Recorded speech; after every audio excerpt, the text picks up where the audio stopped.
বন্ধুরা, good morning and welcome back to our channel. সবাই কেমন আছো? আই হোপ যে সবাই খুব ভালো আছো এবং সুস্থ আছো, আর আমরাও অনেক ভালো আছি। সামটাইম উইথ রিমার আরও একটি নতুন পর্বে তোমাদের অনেক অনেক স্বাগত জানিয়ে আজকের ভিডিওটা আমি স্টার্ট করছি। বন্ধুরা, অনেকদিন ধরেই টক খেতে মন চাইছিল, তো সেই কারণে দেখো যেমন ভাবা তেমন কাজ। এই যে ছাদে চলে এসেছি, কি কি পারতে বলো তো? তেঁতুল না, কিন্তু পারতে এসেছি হচ্ছে আমরা।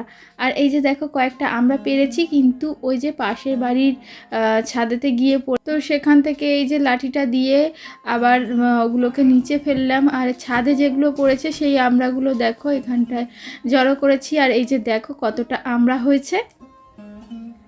Hello everyone, good morning and welcome back to our channel. সবাই কেমন আছো? আই হোপ যে সবাই খুব ভালো এবং সুস্থ আছো, আর আমরাও অনেক ভালো আছি। সামটাইম উইথ রিমার আরও একটি নতুন পর্বে তোমাদের অনেক অনেক স্বাগত জানিয়ে আজকের ভিডিওটা আমি স্টার্ট করছি বন্ধুরা। আর এই যে দেখো সকাল সকাল আমরা পাড়তে চলে এসেছি। তো এতগুলো আমরা পেরেছি, আরও কিছু ঝরে গেছে যেগুলো নিচে পড়েছে, তো নিচে গিয়ে ওগুলো কুড়াবো। আর এই কটা এই ডাল সমেত এসেছে। তো আজকে আমরা দিয়ে কি রেসিপি বানাই সেটা তো তোমাদের সাথে অবশ্যই শেয়ার করব। আর তার জন্য তোমাদেরকে কি করতে হবে, ভিডিওটা দেখতে হবে পুরোটা। অনেকটা বেলা হয়েছে, নিচে যাই, নিচে গিয়ে ঋষভকে খাওয়াতে হবে। তারপরে কিছু কাজ রয়েছে যেগুলো সকালে করা হয়নি, এইবারে করব। তো চলো এখন আমরাগুলো নিয়ে নিচে যাওয়া যাক। তো এই যে ঋষভকে খাইয়ে দাইয়ে নিয়ে ঋষভের জন্য আজকে বানিয়েছিলাম হচ্ছে ওটস। তো কিছুটা বেশি হয়েছিল, তো আর দুধও ছিল। তো ভাবলাম চলো আজকের ব্রেকফাস্টে আমিও না হয় একটু ওটস খেয়ে নিই। আর আমি না ওই মানে একটু চিনি ছাড়া আবার খেতে পারি না, তো সেই কারণে দেখো ওর মধ্যে একটু চিনি মিশিয়ে নিয়ে এখন আমি সকালের ব্রেকফাস্টটা করে নিচ্ছি। আর তার মধ্যে এই যে দেখো ঋষভের একটা পার্সেল এসে গেছে। পার্সেলটা একটু আগেই অর্ডার করা হয়েছে, তার কারণ বড়দিনের আর খুব বেশি বাকি নেই, ডিসেম্বর মাস যেহেতু পড়েই গেছে। আর ঋষভের বার্থডের সময় আমাদের একটা ভালো শিক্ষা হয়েছে। তো সেটা হলো ঋষভের বার্থডের সময় যে ওই যে ব্যাকগ্রাউন্ডে হ্যাপি বার্থডে যে বেলুনস লেখাগুলো থাকে, তো সেগুলো আমরা অর্ডার করব ভেবেছিলাম। তো তারপরে যখনই আমরা মানে আজ করব কাল করব এরকম ভেবে ভেবে আমাদের আর অর্ডারটা করা হয়ে ওঠেনি। তারপরে যখন দিন এগিয়ে এসেছে আর আমরা অর্ডার করতে যাচ্ছি, তখন দেখছি মানে কোনো অ্যাপেতেই অ্যাভেলেবেল নয় ওই ডেটের আগে যে প্রোডাক্টটা আসবে। আর সেরকম কোনো অপশানও দেখতে পাইনি যে হয়তো একটু বেশি টাকা দিলে যে সময়ের মধ্যে পার্সেলটা এসে যাবে, তো সেরকম কোনো অপশানও ছিল না। তো সেই কারণে ওই জিনিসটা আমরা আর পাইনি। তো সেই অভিজ্ঞতা থেকেই এই অর্ডারটা কিন্তু আমরা একটু আগে থাকতেই করে নিয়েছি। আর যেহেতু জুতো সঠিক মাপের একটা ব্যাপার আছে, তো বড় বা ছোট হলে আবার আমাদেরকে এক্সচেঞ্জ করাতে হতো। তো সেই কারণে আমি ঋষভের পাপাকে বলে সময়ের মধ্যেই জুতোটা অর্ডার করে নিয়েছি। আর এই যে দেখো এখন আমার পাপাইকে এটা পরিয়ে দেওয়া হচ্ছে। তো পরিয়ে দেওয়ার পরে ওর রিয়াকশানটা তোমরা শুধু দেখবে। আর ভীষণই ভালো মানিয়েছে, হোয়াইট কালার তো এমনিই ভীষণ ভালো লাগে। আর এই যে লাইট জ্বলা জুতোটা ও ভীষণ পছন্দ করে, কারণ ওর বোনের আছে। তো সেই কারণে ওকেও কিনে দেওয়া হয়েছে, যেহেতু বোনের জুতোটা দেখলে ও বারে বারে পরতে চায়। আর এই যে দেখো নতুন জুতোটা পরিয়ে দেওয়াতে ও এত খুশি হয়েছে যে ব্যাং লাফাতে শুরু করে দিয়েছে। তারপরে দেখো বাইরে এসে ওর পিমনি ঠাম্মাকে দেখিয়ে আসলো, তারপরে জুতোটা পেয়ে তো বেজায় খুশি হয়ে গেছে। তো ওর এই খুশির মুহূর্তগুলো দেখতে দেখতে তারপরে অনেকটা বেলা হয়ে গেছে। আর ঋষভের পাপা আজকে একটু বেরিয়েছে, আর তার মধ্যে দেখো আমি রান্নাঘরে চলে এসেছি। আর আমার মোটামুটি রান্না সমস্ত কমপ্লিট করে ফেলেছি। আর এই যে আমরা পেরেছিলাম, ওই যে বললাম একটু টক খাবো, তো সেই কারণে আমরা তো আর কাঁচা কাঁচা খাওয়ার সময় আর হয়ে ওঠে না। আমরা মাখা করলেও ভালো লাগে, কিন্তু সেই সময়টা আর হয় না, জানো তো। দুপুরের খাওয়া দাওয়া করতেই এতটা লেট হয়ে যায়, তারপরে মনে হয় না যে নিজের জন্য একটুখানি আমরা মাখিয়ে তারপরে খাই। আর তার থেকেও বড় কথা, একা একা না এইসব মাখা টাকা খেতে ভালো লাগে না, সাথে কেউ থাকলে। আর ঋষভের পাপা তো আবার এই সমস্ত জিনিস খাবেই না। তো সেই কারণে ভাবলাম যে একটু চাটনি বানাই, টক টক চাটনি বানাবো, আর ঋষভের ঠাম্মিকেও একটু দিয়ে দেবো। আর এই যে দেখো কয়েকটা আমরা ভালোভাবে সিদ্ধ করে নিয়েছি নুন আর হলুদ দিয়ে। তারপরে এগুলো একে একে তুলে নিচ্ছি।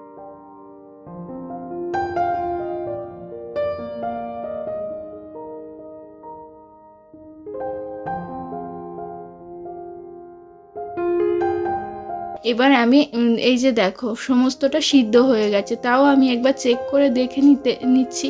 আর এই যে দেখো চেক করতে গিয়ে আমার হাতে খেয়েছি ছ্যাঁকা, তো ভীষণই গরম ছিল। আর এখন দেখো কড়াইতে আমি তেল দিয়ে তার মধ্যে একটু তেজপাতা আর ফোড়নে দিয়ে দিচ্ছি দেখো শুকনো লঙ্কা, 5 ফোড়ন এই সমস্ত দিয়ে দিয়েছি। তো দিয়ে একটু দেখো স্মেল যখনই উঠবে তখন তার মধ্যে আমি ওই আমড়াটাকে দিয়ে দেবো, দিয়ে ভালোভাবে একটু কষিয়ে নাড়াচাড়া করে নেবো। কষানো হয়ে গেলে আমি এর মধ্যে অ্যাড করলাম একটু নুন আর হচ্ছে হলুদ। আর যেহেতু আমি একটু ঝোল ঝোল বানাবো তো সেই কারণে সেই পরিমাণ মতোই কিন্তু আমি মশলাটা দিয়েছি। মাখা মাখাও করা যেতে পারে, কিন্তু আমরা না ওই যে পাতলা ঝোলটা ভীষণই পছন্দ করি, তো সেই কারণে। আর এই যে দেখো চিনি দিয়ে দিলাম, তো এবার এটা ভালোভাবে আমার কষানো হয়ে গেছে।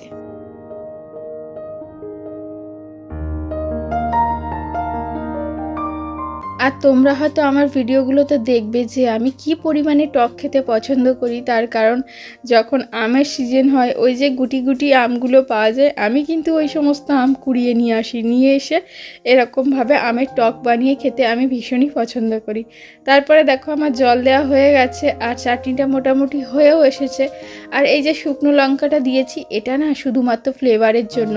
আর এখন আমি এটা একটা বাটির মধ্যে ঢেলে নিচ্ছি।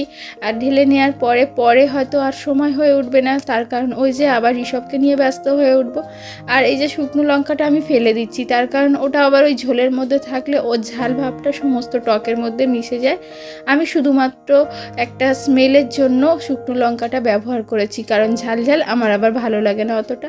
তো এই যে দেখো ঋষভের ঠাম্মার জন্য একটু বেড়ে নিয়েছি। তারপরে এই যে আজকে যে রান্নাটা করেছি, এখানে মাংসের থেকে আলু বেশি আছে, আর তার সাথে যে মুরগির স্কিন তারপর লেগগুলো হয় তো ওইগুলো আছে, তো এইগুলোও বেড়ে নিয়েছি।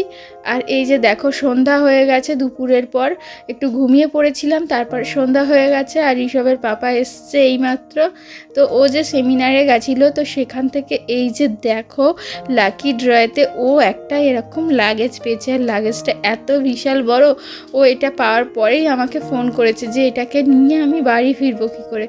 তারপরে বললাম যে পেয়েছো যখন তো যেভাবে হোক নিয়ে আসতেই হবে। তো এই যে দেখো ঋষভও এটা পেয়ে ভীষণ খুশি হয়ে গেছে। কেন বলো তো, এই যে দেখো তলায় যে হুইলসগুলো লাগানো আছে, ওই যে সমস্ত জিনিসটাতেই ও গাড়ি ভাবতে শুরু করেছে। তো এতগুলো ওর গাড়ি আছে, তাতে কিন্তু ওর হচ্ছে না। এই যে পাপা এই জিনিসটা নিয়ে এসেছে, আবার এটাকে গাড়ির মতো এদিক থেকে ওদিক, এদিক থেকে সেদিক নিয়ে যাওয়া যাচ্ছে, তো এটাতে ও বেজায় খুশি। আর এই যে দেখো রেড কালারের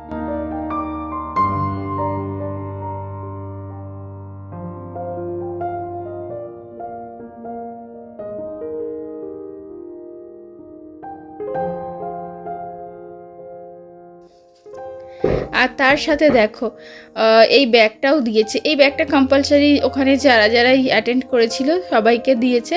আর ব্যাগটাও ভীষণ ভালো, মানে কোয়ালিটিটা খুব একটা খারাপও না আর ভালোও না, মোটামুটি।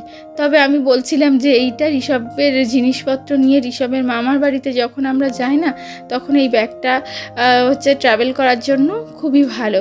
আর কাছে পিঠে একটু কোথাও গেলে তো এই ব্যাগটা কাজে লেগে যাবে আমাদের, তো সেটাই আমরা একটু দেখছিলাম। বন্ধুরা আজকের ভিডিওটা তোমাদের কেমন লেগেছে? যদি কিছু ভালো লেগে থাকে তো অবশ্যই একটা লাইক করো আর কমেন্ট করতে ভুলো না। চ্যানেল নতুন এসে থাকলে অবশ্যই চ্যানেলটিকে সাবস্ক্রাইব করে আমাকে সাপোর্ট করো বন্ধুরা।